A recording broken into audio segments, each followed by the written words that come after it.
Alman dilində dil səviyyənə uyğun bədii kitab axtarırsansa, bu video sənin üçündür.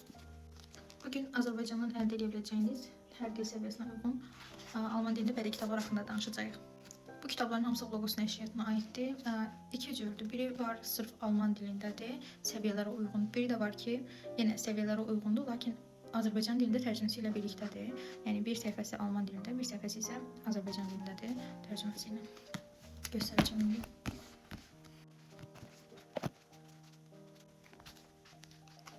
Bu sırf Almanca olan kitablarda tərcüməsi yoxdur, səviyyələr uyğun. Bunlar isə Almanca, Azərbaycanca tərcüməsi ilə birlikdə olan kitablardır. Necədir? Göstərilməsin. Səhifədən hansı bir səhifəni açırıq.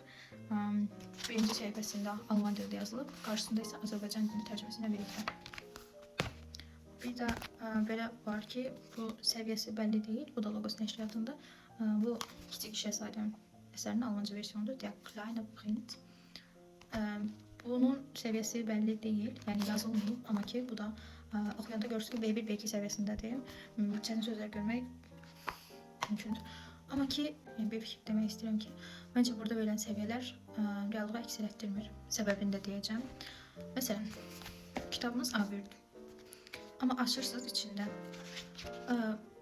keçmiş zaman formasından çox istifadə olunur. Ümumiyyətlə, yazı dilində, Alman dilində hekayələr, əsərlər preteritum zaman formasında yazılır. Bu zaman forması isə, yəni keçmiş zaman formasıdır. Bu zaman forması isə A2-də keçilir, B1-də, A2, B1-də keçilir.